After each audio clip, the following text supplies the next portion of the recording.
Welcome. If you're a woman who has a sense that there's more out there for you, you're in the right place. I'm Whitney Baker, host of the Electric Ideas podcast. Somewhere along the line of work and kids, life carried on, but I lost track of my truth. I'm on a reflective journey, and that's what this podcast is all about. Each week, I interview a woman who is lighting her own path and offering others hope. Before our conversation ends, we'll share a reflective question for you to explore. Sometimes all we need is a jolt, a fresh idea, an aha moment that connects us to a sense of possibility. This, my friends, is what I call an electric idea. Welcome back to Electric Ideas. I'm your host, Whitney Baker. So summer break is officially here, and for many of us, that means our schedule shifts in some capacity. The kids are off from school. There's lots of fun gatherings and ways to spend time outside. I've been thinking a lot about how to balance flexibility with still having a bit of structure for myself and my family this summer. I know that connecting with family and friends is a priority for me, but I'm also really committed this summer to not abandoning the rituals that keep me clear-headed and energized. And that's why I am super excited about my conversation today with my guest, Desirae Endres. Desirae is a wife, mom of two girls, and host of the Minimalish podcast, where she talks about all things realistic minimalism, motherhood, and intentional living. As a little bit of a backstory, in 2008, Desirae and her husband set out to live with less clutter in their home. However, she soon found out that this journey to less was about so much more than a clutter-free home. Desirae believes that less cluttered life is where the idea of minimalism really makes a difference. A life that focuses on more of what matters and less of what doesn't. And that feels so aligned with what I've been leaning into lately as well, feeling less crowded and cluttered in my mind and life so that I have more time and space for what matters to me most right now. So in this conversation, we are going to explore how you might adopt this philosophy and create your own minimalish summer. And hey, if you are a week or two in and you're already feeling a titch out of sorts with the heat and the schedule changes, I invite you to check out my free 5-minute Show Up for Your Best Self meditation. I know as moms, we are always keeping the ships running in the summer, and I've had a lot of feedback from my clients that it feels good to just show up, push play, enjoy the meditation, and to relax, have a moment of calm and quiet and an opportunity to pour into yourself and re-energize without even needing to leave your home. You can click the link in the show notes to download my free guided meditation, or I'd love it if you want to connect with me on Instagram at @WhitneyWoman. You can message me there, and I would be glad to send you the link to the free meditation directly. I know you're going to really enjoy this conversation, so let's get into it. Hi, Desirae. Welcome to the show. Hi, thank you so much for having me. I think a lot of people hear this word minimalism and they conjure up images of like an unattainable Pinterest living room or capsule wardrobe. And I have felt deeply connected lately with the idea of minimalism more as a way to filter out noise and clutter and make room for what matters most. And I'm just wondering what your definition of minimalism is and kind of how you got to that point. Yeah, so I have a podcast called Minimal-ish, and I use that term because that's what I aim for is to more be minimal-ish. And I think, my definition of minimalism or minimal-ish living is, if I'm saying it in a nutshell, it's really just stripping away the distractions in life, whether it's stuff or deeper things, events on our calendar, whatever it might be. So stripping away those distractions so that we can focus our days, our time, our life on those things that matter most to us. And I like to think of it in a more concrete way too, because that feels really big. Like, how do you actually do that? And if it's more than just stuff that we're decluttering, because there's an action plan we could take to actually declutter our stuff. But if it's more than that, which it always is, that is distracting us in life, then how do we approach that? So I have 4 pillars that I like to think about. The first pillar is living with less stuff. So that's kind of the, I don't know, simple thing that I think people think of most when they think of minimalism is decluttering our stuff. And then the second one is aligning our days to what matters most to us. Think of it as like knowing your values and then aligning your days to those values. The third pillar is decluttering your mind or your mindset, however you want to think of it. And then the fourth one is walking towards contentment. And so I wanted to throw those in there because I really that helps me wrap my mind around kind of action steps towards minimalish living in general. That's really helpful to hear your pillars. I know summer is right around the corner and it can be such a fun time, but also taxing, especially for moms. I feel like we put a lot of pressure on ourselves to create these magical moments. And sometimes it just feels like we're planning and distracted. And what I think a lot of moms are actually craving is just connection and play with their kids. So I'm Yeah. wondering if maybe you can help us look at planning our summer through the lens of these pillars.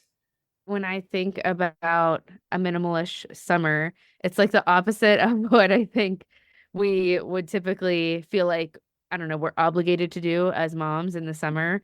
I don't know. When I hear conversations about the summer, I'm always hearing like, what camps are you signing your kids up for? And are you a member at the local pool? And are you doing this? Are you taking any trips? And those are all fun things. Like, not to say those are bad, but it feels like there's always like, what are you doing? Is there a to-do list? Do you have it all planned, you know? And so a minimalist summer and using those four pillars to really plan it out, I think it starts with more than anything else, because we could talk about living with less stuff in the summer, because the summer can come with clutter whenever there's kids in our house, maybe more often if you have school age kids and they're coming home and they're going to make more messes. I think one thing that helps me in the summer is to just be realistic about my expectations of what my home is going to look like, knowing that, maybe we have some kind of new system in place to where we need to do a cleanup in the middle of the day instead of just the end of the day if the mess bothers me, but also just saying there's going to be more mess in this season and that's okay. But we could dive into that side, but I think the most important side of a minimalish summer is really how are we spending our time and what are our days looking like? And I think there is this pressure to make our summers really revolved around how can we make this the best summer possible for our kids? And that's really stressful. And then that stresses us out. And so thinking about that and really thinking about what matters most about this summer to you. What are your values as a family together? And how do we then take our days and, decide what that to-do list looks like, what our summer bucket list, whatever it might be, what that looks like based on those values.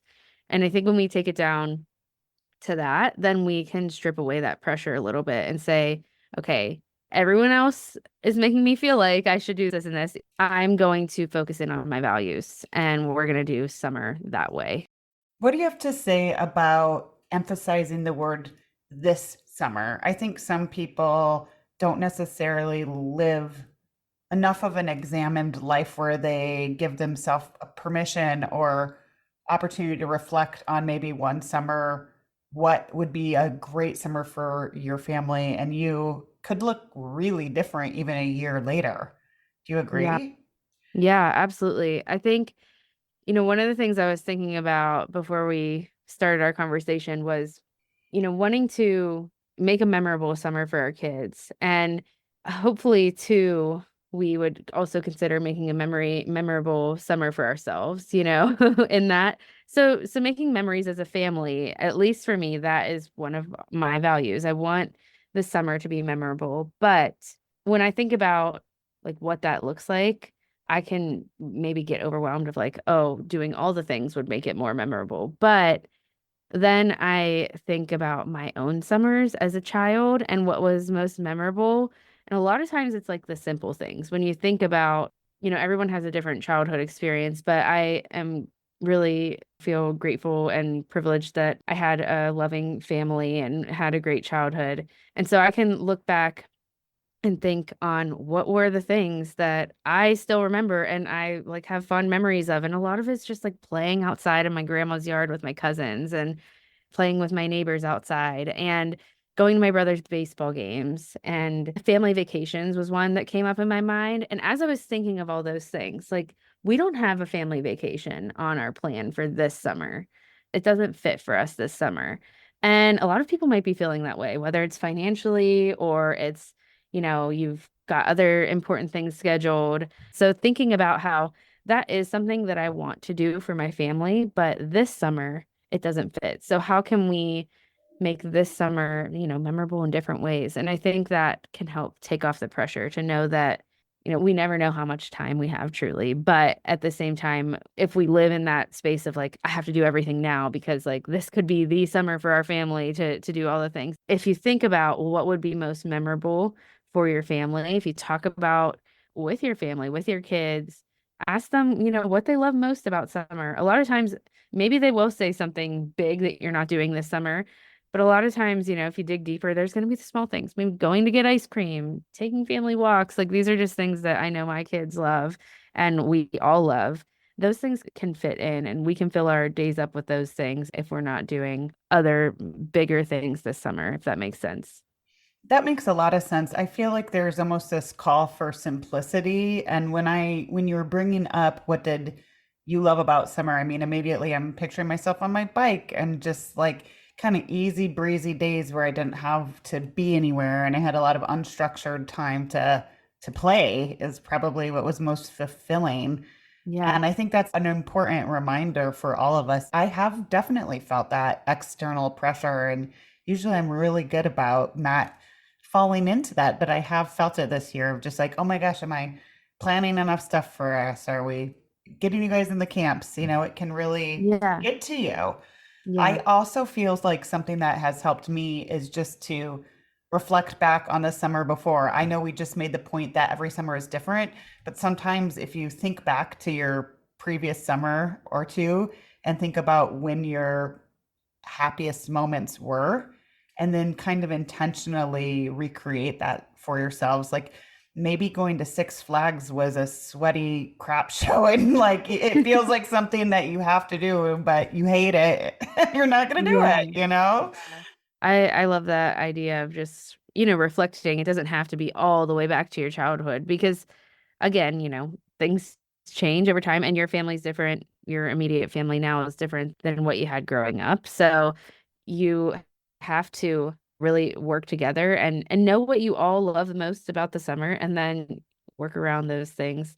I had a conversation about the holidays once where we were talking about simplifying that. And someone said that they did a little like pre-holiday interview with their kids to see like what's one thing that matters to you about this holiday season and what's one thing you love most. And let's put that on the schedule somewhere. You're not just imagining in your head like all these things your kids love and just trying to pack them into every single week all summer long, really prioritizing those like main things. I think about the park dates that I know my daughter loves. And she, like I said, like recently, she's been really loving evening walks with me or my husband or all of us together. And when I think about those two things, park dates are really, I love them too, but they do drain my energy, especially if I'm bringing my 2-year-old along. So that might be something where I'm like, I want to do those things. I want to see friends. I want her to see friends, but I maybe want to do that like once a week or once every other week. But the evening walks, like we can do that every single night or every other night. And sometimes we can even like walk to the local ice cream shop. So I think it's just really thinking about those things that you can make more into your summer rhythm. And then the other things where you want to sprinkle them in, but like you don't have to pressure yourself to be constantly go. So if you are a planner, it's like, okay, well, we can kind of plan out the things that maybe we want to make into a rhythm and the things we want to do regularly, but we don't have to plan out every single minute. Or feel packed. Yeah. Yeah. I want to circle back because I feel like the pillars you explained are pretty straightforward, and it feels like what we've been talking about so far has been kind of anchored to that second pillar of aligning Yeah. our days to what matters most. I'd like to look at summer through the lens of walking toward contentment. Talk a little bit about how you look at your summer in terms of filtering your summer to make sure that it's feeling good for you too. When I think about like the purpose of contentment to minimalism, if we're not content, we're going to be adding more stuff to our lives, adding more stuff to the calendar because we're always just like searching for that feeling of feeling good, feeling at peace, you know? So if we're trying to find that in other things, that's where we might be, I don't know, buying the whole new summer wardrobe or buying all the new summer yard toys, whatever it might be. Like we're trying to buy our happiness or we're trying to add our happiness as calendar events to our day, if that makes sense. When I think about getting closer to contentment and feeling more, I don't know, at ease or just feeling more of a sense of joy in our days without feeling like we have to, I don't know, constantly look for it in stuff or in how we fill up our calendars or whatever it might be. I think about how are we truly defining like what we want in our summer, what feelings we want to have throughout our summer days versus how are we comparing ourselves to others, basically. And so I think comparison can really steal away our contentment. And summer can be a time where it's really easy to compare ourselves to others, whether it's our body image is a huge thing in the summer, I know, or you're again comparing your schedule, what you have planned for your kids to others. And so staying away from comparison is probably one of the biggest ways that I find contentment for myself in the summer and all year long. It's hard to do that. I find myself getting wrapped up in comparison a lot, especially if I'm spending too much like mindless time on social media. So, staying present in the day is probably one of the biggest ways to be content, at least for me. And that looks like setting boundaries with my phone, especially in the summer. I know like my family has a more unscheduled life. So we could easily lean towards more mindless scrolling and, you know, which equals more comparison. So I think that's important. I also, you know, I think it's important to set up my day intentionally. Personally, I have to like journal in the mornings, or at least for me, my faith is important to me. So, like praying, reading the Bible, that type of thing. So, whatever it is for you that's going to help you center yourself on those things that matter, however you do that. For me personally, like I said, it's journaling a little bit, reading my Bible. I think those are all things for me that add to feeling more content during the summer. I know this is different than contentment, but you've talked about romanticizing your life. And I know this is having almost like a TikTok tween moment, but I do Yeah. think there's something to be said. And I feel like summer is such an abundant season to me. I think of the flowers in bloom and all the fresh produce. And I feel like there's a lot of easy ways we can bring an ounce of specialness to summer days without needing to, like you said, run to Target and buy all these new yard toys or overplan. So, can you give us some examples of how we might simply romanticize our summer days? Yeah. So I love that idea of romanticizing your days. And I just think, you know, whatever your day holds in the summer, because really my day is going to look different than someone else's. But when I tell myself, like, okay, we need to like feel a little bit more joy in these mundane things we're doing throughout the day. So, how am I going to do that? I try to think of my day from beginning to end and think about what could feel special if I paid attention to that part of or that thing in that part of the day. And so I think about I recently started a job and my commute to work, it's something that I haven't been doing for a long time. Like I have not commuted to work since 6 years ago. And so I now have a short commute to work.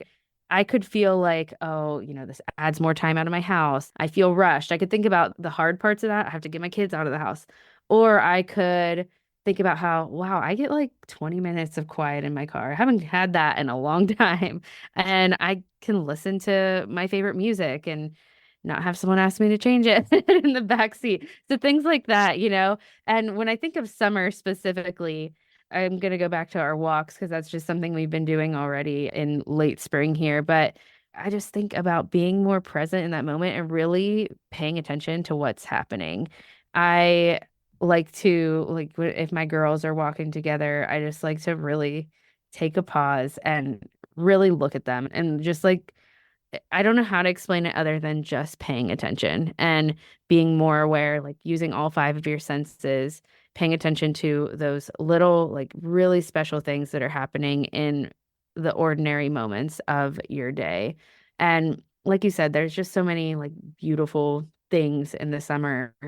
And if you're taking a walk outside, there's so many things that we can just fully awaken our senses to, whether it's like the sounds in your neighborhood or the sounds of the birds. My 2-year-old loves the birds. So like it's something that I've been listening to more and it makes a walk more magical or just like even listening outside of our window or on our front porch, just awakening those senses. One other example from my day that I've been thinking about lately is cooking. And with the summer, you know, we've maybe got like more fresh foods, more produce while we're cooking.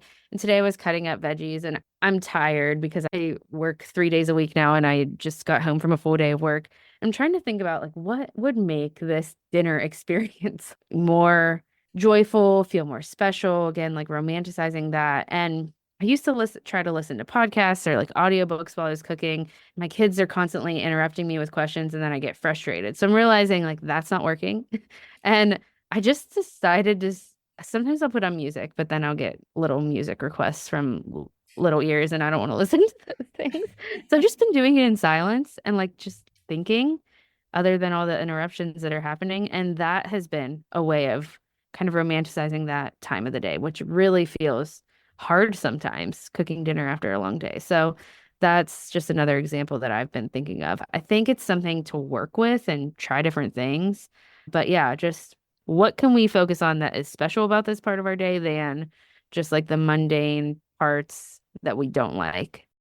I just want to reflect back to you the part that's coming up that I think about a lot, and it is the present piece. A lot of feedback I get from my clients is they have trouble dropping in and being present. Their mind's somewhere else, and then they feel guilty, and it's just a horrible feeling for them. I think your idea of thinking through your day, I'm all about quiet morning and kind of setting the tone and looking ahead. But I haven't thought about kind of walking through my day mentally through the lens of how could I make this feel really good or special? And again, not in these like crazy ways, but just almost a lens. And I think when we look at it that way, we kind of are looking forward to it, it's not only empowering, but it does help us drop into the present more because there's just something to kind of anchor us, something a little novel, perhaps. Yeah, I think I tend towards the negative. So I can get wrapped up in the negative parts of the day really easily. And so it is so important for me to really think through each part. Like I said, as we've been in kind of a transition time as a family, and I'm trying to learn how do I get out the kids out the door to where they need to be and then get to work on time, it could easily go towards this is hard, this is frustrating, I'm tired. And so if we are romanticizing our day, we're really working against something that is really easy to fall into and being present, like just like you said, it can feel really hard to do that. And it almost feels kind of elusive. Like, how do I get there? I don't know. I'm always like, I'm trying, I'm feeling it for a second, but then I'm off and I'm scrolling on my phone again, or I'm thinking of the million things on my to do list again. And so I think it's something to realize that it's not about perfection, really. It's not about like, oh, I figured it out. Now I'm present. Now I'm a present person. And maybe eventually it gets easier. But if you're just trying to do it, I think it's just constantly like bringing yourself back to this is my goal. And so, yeah, I focused on the hard parts of this and then tried to like do some escapism and zone out at the end of my day when I really wanted to be more present with my family. Like, okay, that was today. Like we can try again tomorrow. So I think it's important to realize that, yeah, it is hard. And so many things in our world are engineered to distract us, like Mm, our devices, like our technology. And so it's something that we're fighting against, basically. I like that self-compassion perspective because, yeah, none of us get it right every time. It's like, okay, tonight just was what it was. And every Yeah, single mom has those nights. And it's like, right. okay, onward, tomorrow, fresh start. Right, I'm with exactly. you. I know you've been on this mission in general. I mean, it started with living with less clutter in your home and since has really expanded over many years to this mission of living minimalish. What have you gained by Oh, living this way? I think I have gained time, a lot of time. I've slowed down a lot, and sometimes it's just slowing down my thoughts, like we've been talking about, just slowing down my pace. For me, it's my thoughts that are a struggle. And so slowing down my thoughts and regaining that time of just like focusing on more joyful things. But yeah, regaining time in my day, I don't let things pile up as much around my house. So I'm not like constantly catching up on things. It happens, but just having less stuff and better systems, I've regained a lot of time. And I think that's really the biggest thing. And that's why I continue to pursue it because, yeah, I'm definitely not perfect. And some days I'm like, I am not a minimalist, actually. But then I'm like, you know what? I can't fully call myself a minimalist. And there are a lot of ways that I fail at minimalism. But that's why I say it's not that being a minimalist is not my life's goal. It is just a tool that I kind of use to bring myself back to what matters most and to give more of my time to those things that matter most. Is there any final kind of perspective shift maybe you want to share with my listenership? Something you wish you would have understood more clearly 5 years ago? Yeah, I think that this can apply to the summer and just in general too, and in motherhood. And it's something that I think that I've learned through living more minimalish and through just, I don't know, living minimalish also has just made me a little bit more introspective. But in motherhood in the beginning, I felt like I needed to measure up a lot. And I'm sure this is a pattern that a lot of moms may have followed too, because as you have more kids, it's like I can't do things as perfectly as I once thought I was trying to do. But 5 years ago, I was really worried in my motherhood, but also like thinking of, my pursuit of minimalism in that as well. I was really worried about how perfectly I could do it, or how others were doing it, or maybe how others maybe thought I was doing it. So, for an example, like in my motherhood, I was hesitant to hang out with other moms because I was worried about being judged in my motherhood. And I would even feel frustrated about being with some family members because even though they weren't actively judging me, like in my head, I was like, I know that I'm not doing this perfectly and they might be judging me. And maybe that sounds crazy to some people. Others, you might feel like I fully understand, like I feel this way or I have felt that way. And I really don't know when or how it changed or if it was just like with experience in motherhood. But if there is one thing that I could tell new moms, even, it's just if you can get yourself to that place of worrying less about what others think of you and how you're doing motherhood, if you can get to that place faster, like you will be so much more joyful in your motherhood. And I think that applies to other areas of life too. I mean, with my pursuit of minimalism in the beginning, when I started talking about it on a podcast, I was like, oh, well, I feel like others are constantly like perceiving it the way that I'm doing minimalism and judging the way that I'm doing it. And I have to be this example. And along the way, I just learned like that was not doing anything for me. That was not bringing me joy. So to apply that to summer, what are you really trying to measure up to by putting too much on your calendar, or packing things full, or feeling like you need to make it perfect for your kids? Whatever's stressing you out this summer, what's the purpose of that? And how can you instead get yourself to feeling like I'm just going to do what works for me and my family and put the blinders on basically on that. Not that we can't learn and grow from others, but put the blinders on from any judgment or perceived judgment. I think perceived judgment was always my worst enemy. So yeah, that is probably the biggest thing I have learned over the last 5 years and would want to share with other moms. Thank you. That's very sage. I agree. And I think that it's bringing up for me just a remembrance that whenever I kind of fall back into old, outdated, I hope, patterns of feeling that pull to do more or measure up or overcompensate for some reason in motherhood, my energy is not in a state that I really feel like I want to be in when I'm with my family. So it's kind of doing a disservice and it's going against exactly what I want to accomplish. So that's been an important feeler for me. Like if I feel that old like pressure ticking up, I'm just like, how can we simplify this? Maybe we just don't do anything at all today. Like maybe we don't need a plan today, Yeah, right? exactly. And then for me, I like plenty of those days where there's no plan. Yeah. Well, I always like to leave my audience with just something that they can actually try on for size quickly. And I know that you've talked about making a more and a less list. Can you tell us quickly how someone might apply that to summer? Yeah.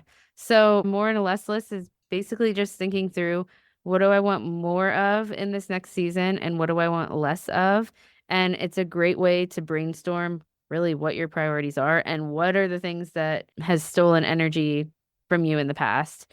And so the things that you want more of are maybe things that are going to be priority this season, things that just sound fun, things that are giving you energy, things that your family loves. So, add all those things to a more list. You can make a paper into columns, have more on one side, less on the other side. And then on the less list, I like to think of them as just like the energy stealers that maybe you're currently dealing with or that you dealt with last summer. And so we're adding those to the less list. And then as you schedule out your summer, whether you're just going week by week or you love to make like a whole summer plan, keep those more and less things in mind. Yeah, a little visual list that you make with the family might be an easy way if you are having one of those no plan days and then all of a sudden, it's like 2 o'clock and everyone's like, okay, you Yeah. can you can consult the more list, and that might even just be like a very natural source of inspiration. So thank you for sharing Yeah, that. absolutely. I always leave my audience with an opportunity for reflection. I know that you are a reflection queen. So, what's one question in this area of having an intentional summer where we make room for what matters? What's one question women could be asking themselves more? A simple question to ask yourself and, thinking about, I guess, how we're filling up our time this summer is why do I feel like I'm needing to do this? So that's just like a simple question of I like to ask myself why. Like if I'm feeling like, oh, I'm feeling bad we're not going on vacation this summer. I'm feeling bad that we didn't sign up for 7 camps. I don't know. Then the next follow-up question is just why am I feeling bad about that? Does it actually matter? And I think, to give a second question, which is kind of maybe an obvious one for what we've been talking about, is just what matters most to me this summer. And I think that's a good question to kind of start with if you are planning out this summer or if you just, want to start focusing your days a little bit more on those things that do matter most. Yeah, making space for the priorities. Love it. Thank you so much, Desiree. I know that my community will want to connect with you and learn more. So tell us where we can follow you and support you. Yeah. So my podcast is minimalish, and you can find that anywhere you listen to podcasts. And then I am at minimalish.desiree on Instagram. Great. Thank you so much. I'm so glad we were able to connect. Yeah, thanks so much for having me. I'm so glad you joined me today. If you're looking for more, feel free to connect with me on Instagram at @WhitneyWoman. And if you enjoyed the show, I invite you to support me by leaving a review or sharing it with a friend. Hope you have an inspired day.